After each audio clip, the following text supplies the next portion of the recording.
台湾的张亚中准备和大陆签一个和平备忘录，他是分阶段要走正确道路呢，还是最后发展出结果来是自立为王？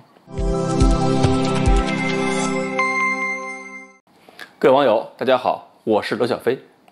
台湾那个孙文学校啊，挺著名的这个人物，校长张亚中，最近估计也是被台湾当局气得够呛。他千辛万苦弄来1000万剂疫苗，台湾当局死活是不要，就因为其中500万剂疫苗是大陆的。台湾当局只要看见大陆疫苗就一律否决，不管你是怎么来的。所以呢，这事儿把张亚中真是气得够呛。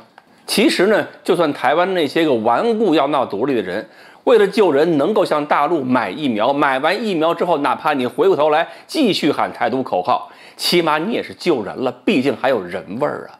偏偏民进党政府连这点人味儿都没有。张亚中呢，可能就是因为这个事儿实在看不下去了，忍不住决定下场。他的想法是参选国民党党主席，当选之后呢，就跟中国大陆建立一个叫和平备忘录。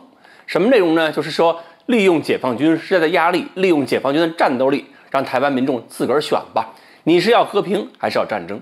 如果说你选择了民进党去当政的话，那好，咱们就干脆打这一仗，直接武统。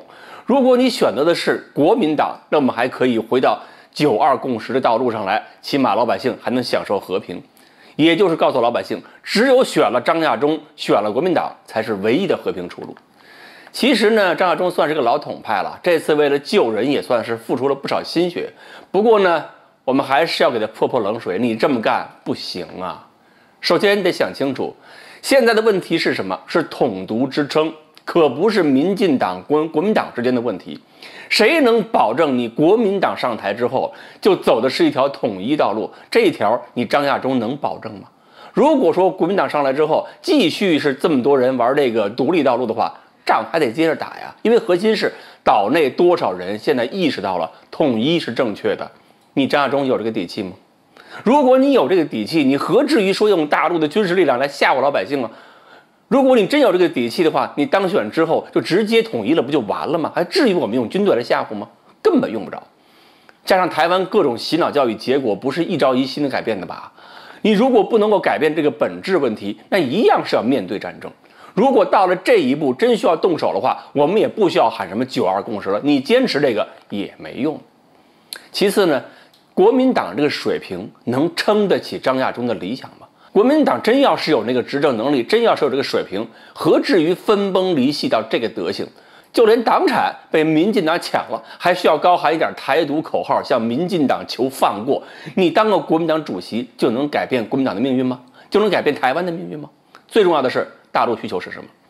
大陆需要的是真正的、彻底的、干净利索的解决统一问题。到了一定时间，你还不能实现统一，那到底还是要用军事手段解决的。你张亚中就算是能够让台湾回到9·2共识这条道路上来，承认一国，但是我们能够容忍多久？你给我们多少时间？2年、3年、5年，还是2代人？我们等不起啊！没有这么几年时间，我们就需要实现统一的。你实现不了，你光喊9·2共识，那等于是你国民党裂土封侯，自立为王。我们要的不是这个结果。所以对台湾来讲，最好的结果是岛内民众普遍意识到民进党的非人性。当然也需要知道国民党靠不住，要认识到一个中国，两岸统一才是台湾发展的基础和出路。抛弃民进党，也要抛弃国民党中那些个坚持台独思想的人。你张亚中当了国民党主席，能做到这一点吗？当然，张亚中要求争取这些，我们不反对，能干你就干吧。毕竟能回到9·2共识这条路，就是向正确方向走了一步。但是张亚中一定要想清楚啊，时间紧，任务重，您那计划要是太漫长了，那也没有用。所以呢，这个和平备忘录到底靠不靠谱？其实张亚中心里要有个底，我们心里应该说也已经有了一个底。这东西签完之后，很有可能最后还是一纸空文，背忘了半天，什么都背不下来，什么都能忘了。好，关于台湾孙文学校这个校长张亚中，能不能够给台湾民众好好的上一课？我们今天呢就说到这儿，欢迎大家继续关注我们的栏目，我们下期再说。